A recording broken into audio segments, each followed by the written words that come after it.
I believe that almost every disease can be healed if we ask that question. Everybody, welcome to another episode of Health Theory. I am here with Dr. Christian Gonzalez. Christian, welcome to the show, man. Thank you. So in going ham on researching you, I went down the GMO rabbit hole. So I'd love to talk more about it. This is something that I'm sort of clinging to the edge of having any knowledge. So I'd love to learn more. So why do they matter? Like, you're a health guy. You're all about, attacking it from a lot of different angles. So how did GMOs make your radar? What began to shape your thoughts on that? Yeah, understanding how important our gut function is. Because when you think about genetically modified foods and the system that they affect, they're multisystemic in their effect, but really they wreak havoc on the digestive system. And as we've known for the past really 10 years, it's been blowing up about what are the implications of our digestive system for overall health.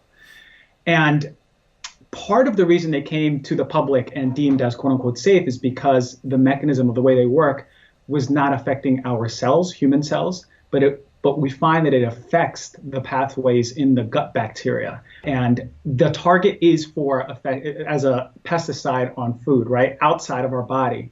But that same pathway, the shikimate pathway it's called, is affected in our gut. So that's the part that's really controversial when it comes to our overall health. The other side of controversy, it's everywhere.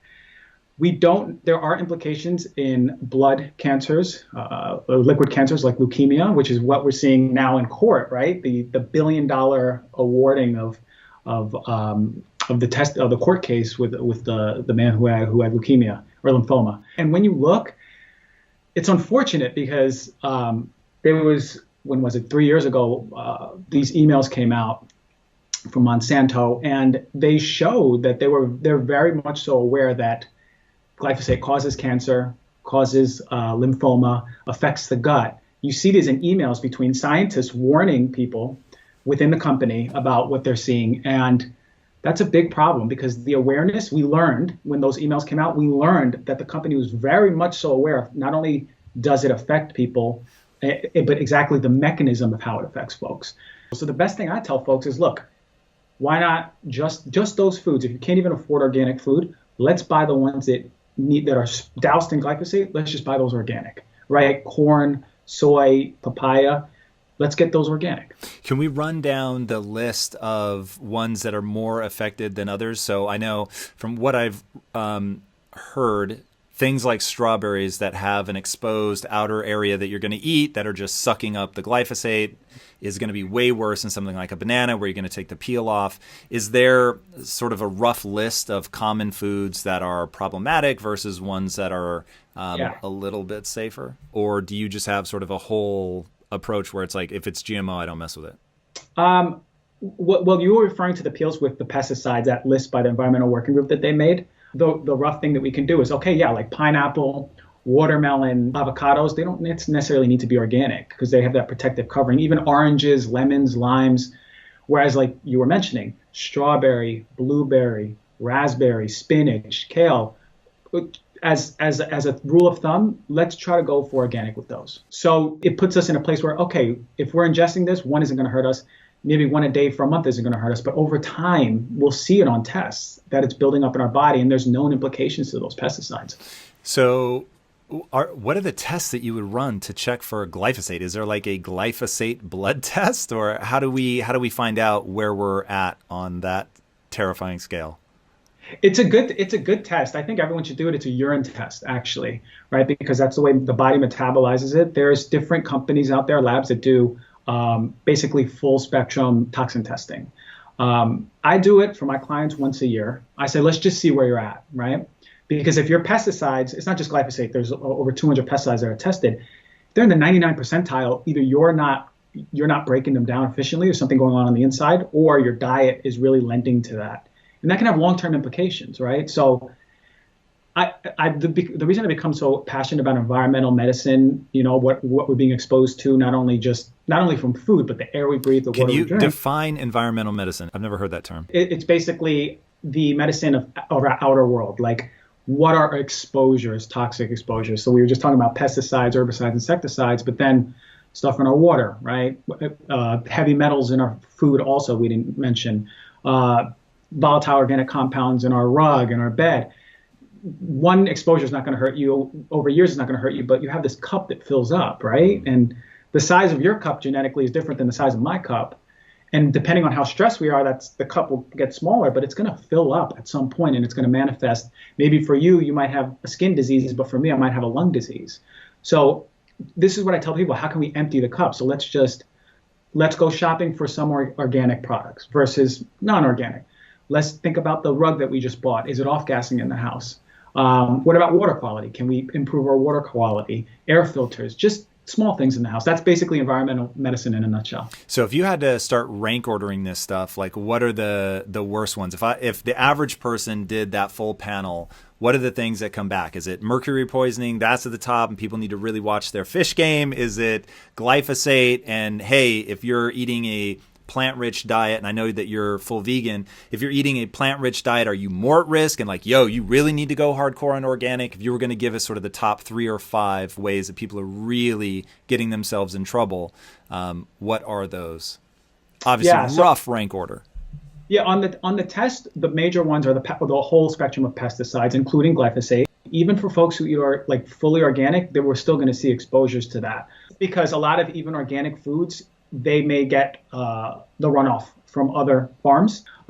So food and water, major entry points, major. BPA, that's the other one that's really high for folks on this test, and all of their analogs. BPA coming from plastic. Exactly. Plastic, receipts, the lining of like canned tomatoes. Plastic receipts. Yeah. Thermal paper will have the BPA on it. And you can actually take that in through your skin? It's less so through the skin and more so that when we touch our face or touch our mouth. So people get it on their fingers and then they put it in their mouth.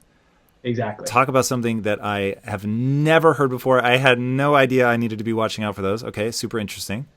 Yeah, so I tell people, all right, well, do you work in retail where you're touching receipts all day? If you do, wear gloves. But if let's say we went to Whole Foods together, you wouldn't see me touch the receipt. I tell them to put it in the bag, just for that reason, because to that knowing. But also children's toys, the lining of like canned tomatoes or soups.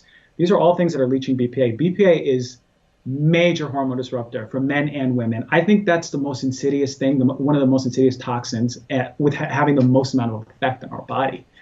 What is the effect that BPA has? Is it an estrogenizing effect? Is it kind of like soy in that way? Close. So, okay. BPA in itself is a xenoestrogen, meaning it exerts estrogenic effect in the body.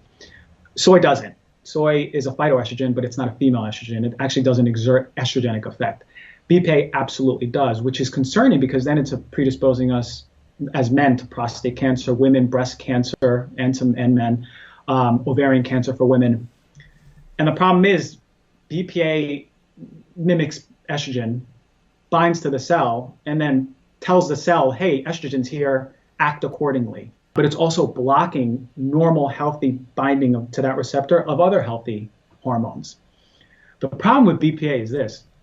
A CDC, maybe 5 years ago, I think it was, did a study of 2,500 people, and 93% of those folks had elevated BPA in their urine, which is crazy because we metabolize BPA, half-life is 6 hours, so basically in a day it's gone. And the biggest problem is BPA exerts something called a non-monotonic dose response, meaning that we know that high levels of BPA have an effect on the body, right? And the safe levels were extrapolated from those high levels. The safe level, now we see, especially for endocrine disrupting hormones, is below that safe level that we see that's allowed. It's also having an effect on the body. It's having that estrogen hormone disrupting effect. And that's the biggest problem. So then I'll hear there'll be toxicologists saying the dose makes the poison, but it's not necessarily true, right? It's partly true. That's in a vacuum, but they're not taking into account that even low doses will have that effect. They're not taking into account how things bioaccumulate in the body, synergistic entourage effect of how they all work together, these chemicals. We don't know that. So I think I mentioned BPA because I see it in tests. The CDC test showed it in a bunch of people. So I think that's one that really needs to be spoken about way more. Okay, so we've got glyphosate, we've got BPA. I didn't hear mercury on that list. Is that something that you see a lot, or? Just going to get into that one, the heavy metals, right? And so the heavy metals that we see dietarily especially are going to be mercury, cadmium, arsenic, and lead. Those are the four that show up for folks. We get a lot of that, right? So fish heavy diets are going to be exposing you to mercury, but then rice heavy diets are going to be exposing you to more arsenic. Whereas things like cacao powder, plant-based protein powder are going to give you exposures to lead and cadmium, chocolate, lead and cadmium, cacao, lead and cadmium. So it's just a matter of like measuring these and educating the public and being like, here's what we can do. It's hard. With heavy metals, it's hard, and here's why. The USDA organic label doesn't tell us anything about heavy metals. It tells us about pesticides and synthetic chemicals. The heavy metal onus is on us to find out from the company if it's a big concern. For me, it's a big concern if I have a wife, she's pregnant, or I have a kid who's having smoothies and we're putting in like a little protein powder or some cacao because he loves cacao, then that's a problem. As a vegan, how are you approaching the food angle? Are there certain stores that you shop? Are there certain foods you focus on? What does a day in the life look like for you? I love that. I love that because it's going to be able to empower the folks who are listening and viewing. Really, from the get-go, it's a matter of like, when you think about us as human beings, we have incredible detox systems, right? Like we're so sophisticated. So how do we optimize that? Are we pooping every day, right? Are we hydrating and peeing every day? Are we sweating as much as we can or working out every day, getting that going, right? Okay, before we move on, let's hit those individually. So what's the protocol if you're not pooping every day? We'll start with that one. What do you do? If you're not pooping every day, it's a matter of why. We have to investigate why. Is it a dietary thing, or are you having too little fiber? Like we have folks who are eating still like 20 grams of fiber, which is too low, way too low. But that's what we're accepting. I think they need to go more towards 40, 50, not only because it helps feed your gut, but with constipation, right? So I think we need to eat more, getting in more plants as much as we can. That's where we're going to get the fiber. And then, do you have a hit list on the plants? Like if I was only going to eat 3, which is pretty close to the truth, what 3 would I want to go for to maximize my bang for buck here? I love raspberries because pound for pound, they're one of the top. You know, you can get a whole handful and you're getting a good amount of fiber. Apples, wonderful. They have prebiotic effect on the body. They're going to feed the gut bacteria. And any leafy greens. This is what I tell people. Whatever you like. Some people hate Swiss chard. Some people love spinach. Some people love kale. Fiber-rich leafy greens should be pretty much in all your plates if you can, or your smoothies. So yeah, that's the pooping part. Just make sure you're getting adequate hydration. For me, I can drink a gallon. For you, you can drink a liter. What's more important for me is that you're getting minerals, right? Adequate minerals in your body. That's true hydration, right? That where your cell, inside the cell and outside the cell, is quenching the perfect ratio of minerals. So for me, I'll filter my water and then I'll remineralize it because the filtering process is going to get rid of any inherent minerals that are coming from the water anyway. But I think that everyone should be, especially if you're filtering your water, remineralizing it. So there's some good. There's just mineral complexes, just dropping it in there, mineral drops. I like the Quicksilver Quinton ones, Quinton. You may have seen them. They're little glass vials that you just break. Oh, my wife takes that. Yeah. Right. Yeah. Those glass vials are amazing. They're amazing for. They taste like seawater. They do because they're actually derived of purified seawater with 78 different trace minerals. That's a basic for health, right? Because minerals are the reason we can recharge ourselves. Like we recharge our cell phones, we need minerals as part of the equation for charging us. So I love them. So that's really helpful, again, for adequate hydration. If I'm drinking like water with no minerals, I can drink a gallon, but it's drinking a liter with adequate minerals is going to make a difference. That's true hydration. You're getting electrolytes and minerals in there. Okay, so if you had to ballpark the amount, how much per day, given that you're going to get a ton of water from what you eat, how much do you tell people that they should be drinking? So it depends on the person, but a really nice rule of thumb is half your body weight in ounces, right? So, I'll drink 80 to 90 ounces of water a day. And waking up with the ritual of like having 24 ounces, boom, right from the get-go when you wake up. Because you're your most dehydrated state. So filling up that water, there you go. You have already, you just have 60 ounces the rest of the day. That's why I always tell people not a plastic, a stainless steel or glass water bottle. And having that with you throughout the day is going to be so important because then you'll have you'll see, you have a gauge. Oh, damn, well, today I only drank 40 ounces. Let me just chug 20 ounces right now. Your dehydration is like, that is such a big issue that we see in folks. They don't even know they're dehydrated. So get your hydration set first, right?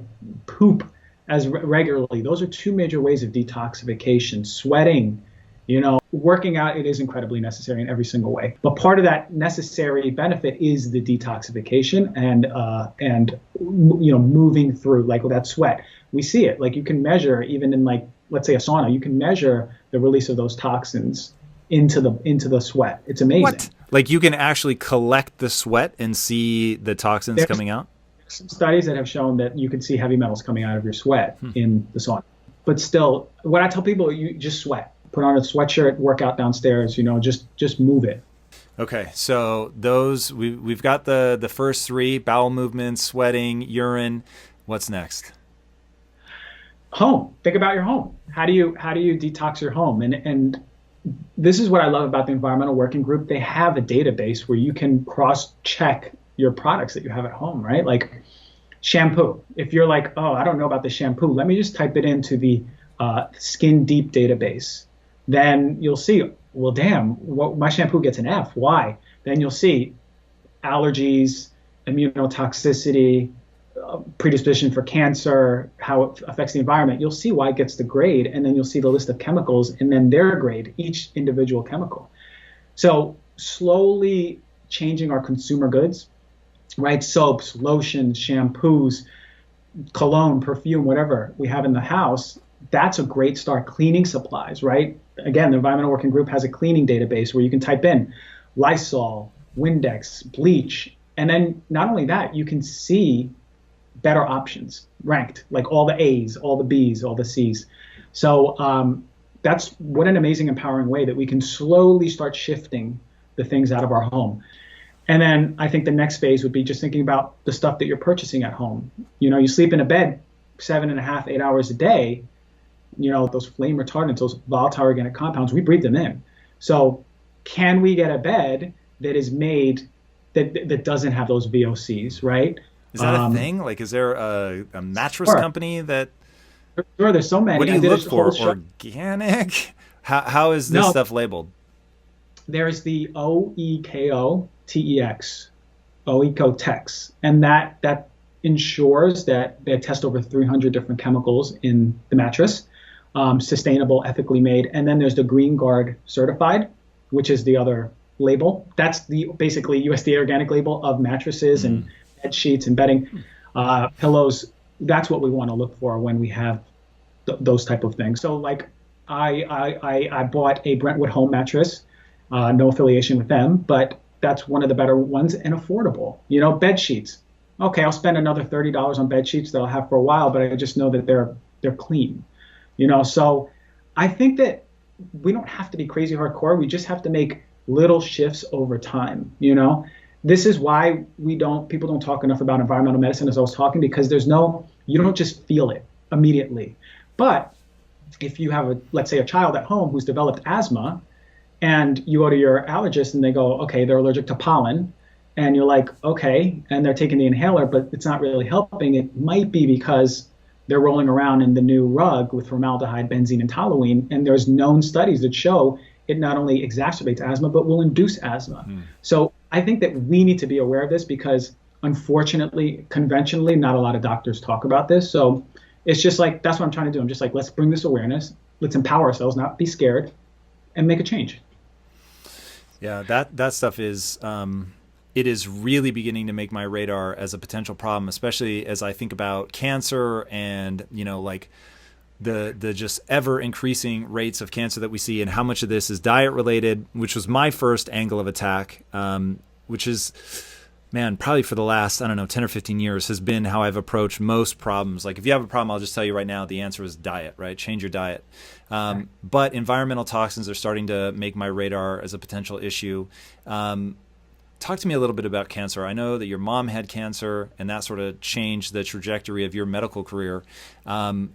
what's sort of happening at the cutting edge of cause, I think is probably the best place to start. Like, what are we, you touched on glyphosate at the beginning, links starting to seem pretty clear there.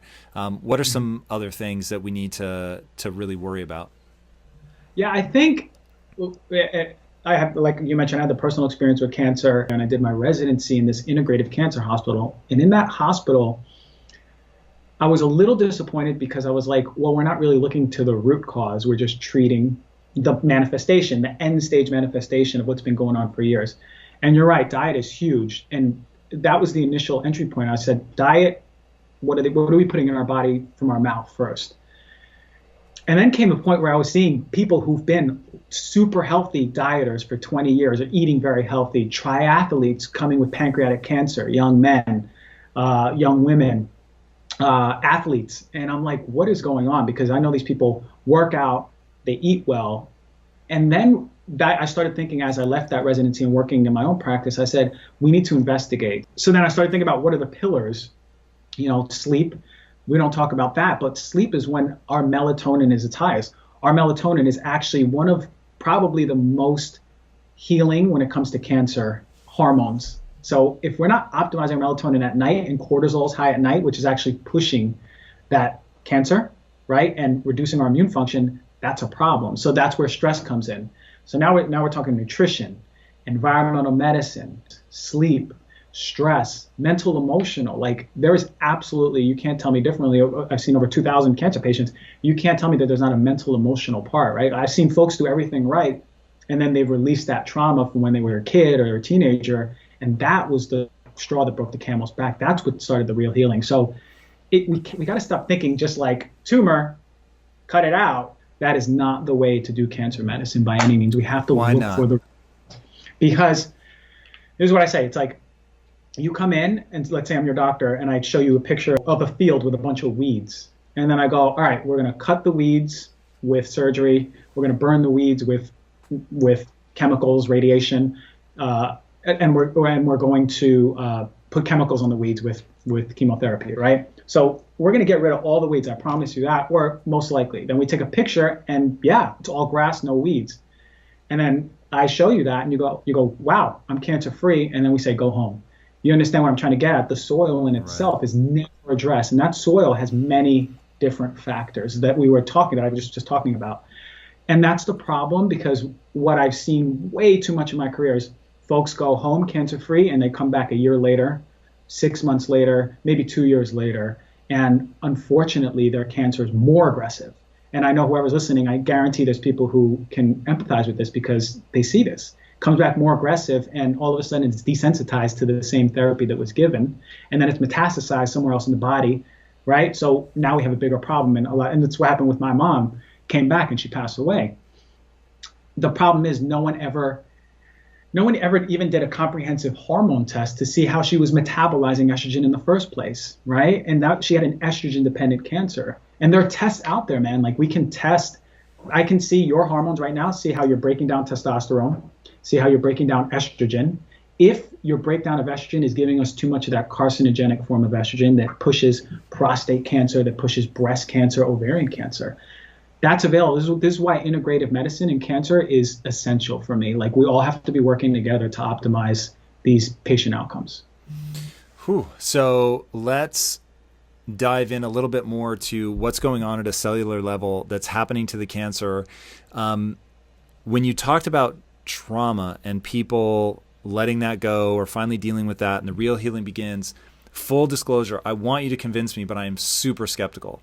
If you had to translate it into something that's happening at the cellular level, is this going back to just the immune system is depressed because they're constantly going over this trauma, and the trauma itself is causing stress, and so it's very straightforward. It's like you just have elevated stress, and now as you deal with it, that's going down, or is it something more spiritual than that? So there's something called transgenerational trauma, where we see when there's an experience of a trauma in a pregnant woman or even in a kid, there's a change in their gene. It's called NR3C1. And that gene itself, as it's exposed to that trauma, epigenetically, the body responds and it changes the expression of that gene. And then all of a sudden I can't handle cortisol as efficiently as you. So over time, over my life, let's say we grew up in the same household, you're my twin brother, we grew up in the same household. I had the trauma. We have the same amount of stress in college, and then all of a sudden we have the same job and we have the same amount of stress. The effect of that stress over time is going to be much more on my body. And we know 1,000% that stress is a huge contributor to any disease, chronic disease, cancer. We know the effect on the immune system. We know the effect on biological aging, on our whole defense system as a whole, everything. This is how things like working with PTSD. You can have PTSD, your body can adapt to that experience, but when you integrate it, you think about the inciting factor differently. So all of a sudden your physiology changes around that, right? Because imagine, like, let's say you have PTSD, I have PTSD, we're both in a war, we're constantly in a state of fight or flight. That epinephrine, norepinephrine, cortisol is signaling not only our immune system to be hyperactive, but over time that immune system is going to get exhausted. It's going to go down and down and down. Well, what happens when we go down and down? Opportunistically, those infections, those viruses, latent viruses, well, they take action, right? Other infections take action. And on top of that, those tumor cells that are growing, all of us have them, they're not being surveillanced the way they should be. And then the cascade is that usually when we're constantly stressed, our sleep is affected. Well, when our sleep is affected, now we have a problem with melatonin not being at a high level for us. Cortisol's too high, inflammatory cytokines in our body, right? Inducing more inflammation. It's a crazy cycle. It's inflammation, immune system depletion, infections, tumor cell growth, sleep disruption. All right, so let's go back to cancer as a sort of cellular breakdown. I've heard you say something I've never heard anybody else say, and I'm super curious. But you said that it's basically the body's last-ditch effort to protect itself. And I've never heard anybody talk about cancer like that. What is it trying to accomplish? Well, let me start by saying this. The way I've approached the body for many years is that it's more intelligent than any oncologist, any scientist, anyone walking on Earth, right? We know how sophisticated it is. We don't even understand the immune system, okay? We kind of do, but we don't understand. So my belief is the body has its inherent force to heal, right? The same thing as like we got a cut on our knees when we were kids. We're not still walking. We may have a scar, but it's still not open. The intelligence was there to heal. So the way that I sort of think about cancer is like, what is the body trying to do, right? Is your toxic load so high over life with a crappy diet, exposures throughout your life, drinking water, just that whole soup, and the cup is filling over and you're not detoxifying correctly? Is your body creating the tumor to hold in these or siphon in these toxins? It's something that I think we should talk about. We're not studying this more. So my thing is this: is the body so sophisticated and intelligent that it's creating this tumor for a reason, not a quote unquote mistake? We in oncology go, the body made a mistake, right? Is it a mistake or is it an adaptation to the conditions that it was exposed to or given? And I think if we think about it that way, we can make way bigger jumps in oncology by trying to understand what the body is doing instead of going, the body's imperfect, it makes a mistake, let's just cut it out because we're smarter than it, let's just burn it, let's throw chemicals at it, and now it looks fine, go home, It's interesting. I love the way that you're thinking about it. And if you were my oncologist, there probably is a lot of sort of lowering of my anxiety levels to think that it has a purpose. Having said that, I'm very curious to talk about the mechanisms by which a cell becomes cancerous. My understanding of cancer goes something like this.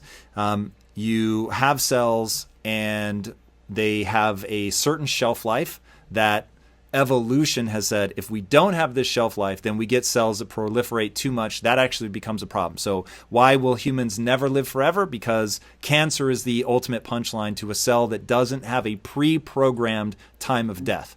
So, okay, the evolution has just said these cells need to have a finite lifespan.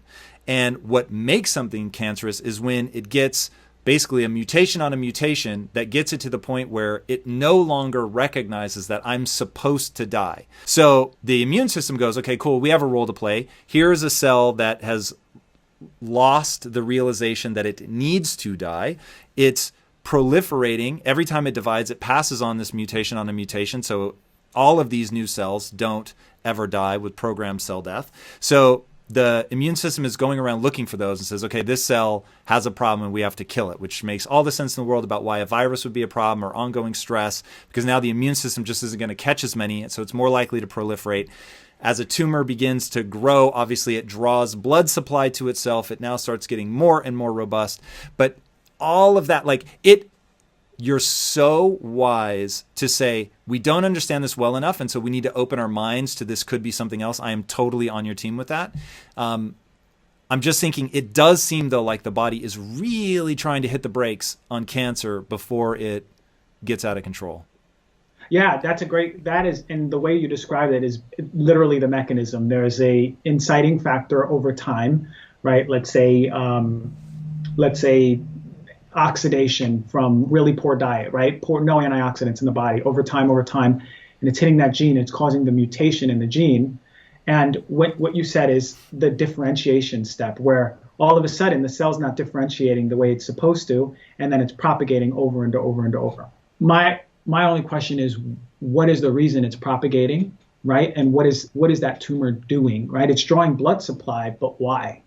But I love the way you think, right? Because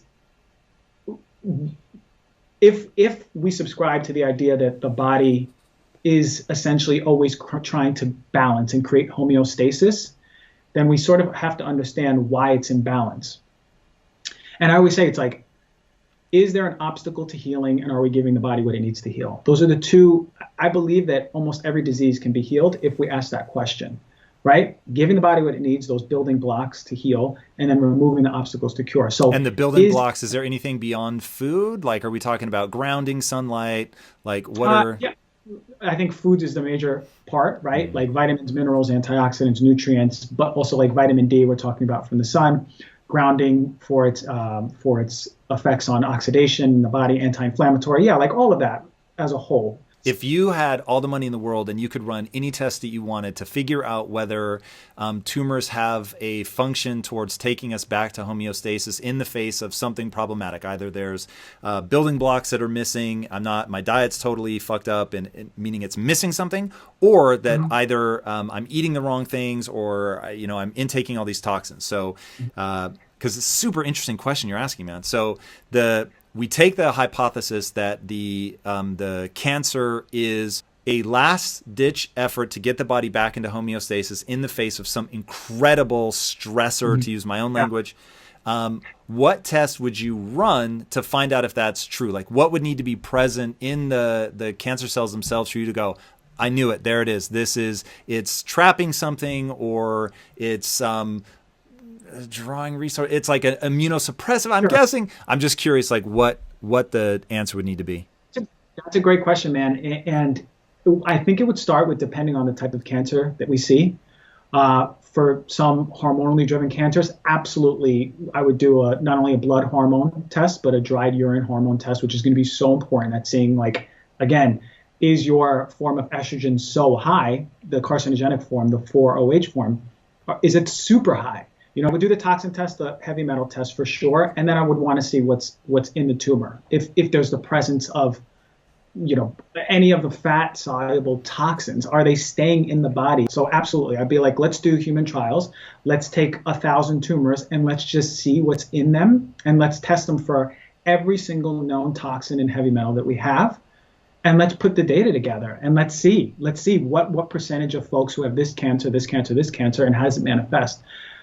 That would be an incredible study, because I think it would advance oncology big time, right? Because then, essentially, theoretically, we may have a root cause that we can address, right? Even before it even manifests, and preventatively.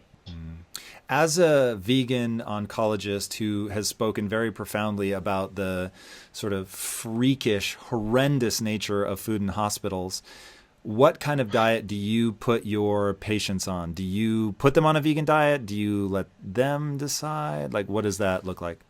It's a good question. When it comes to diet, again, it's bio-individual, right? Like, my basis I use is say, how do we get more fruits and vegetables in someone's diet, period, right? Can their plate be 60% fruits and vegetables, variety of colors, right? Because we know that a lot of these plant-based foods have known anti-cancer effects, right?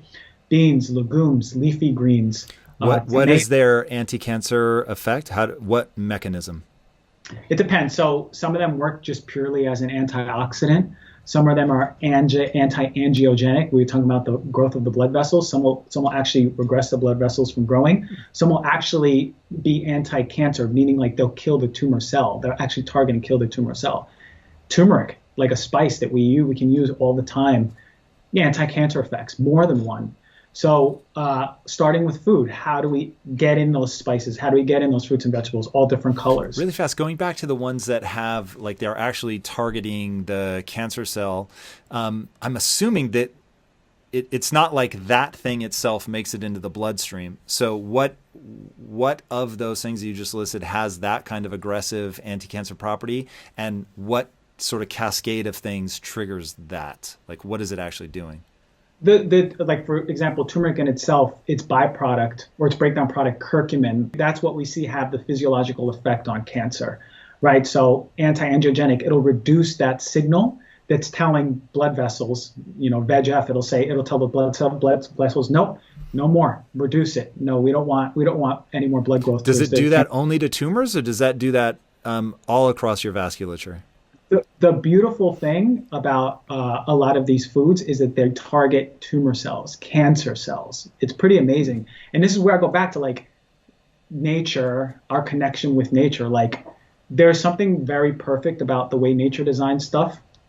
We've created amazing pharmaceuticals that can have incredible effects on folks who need it the most.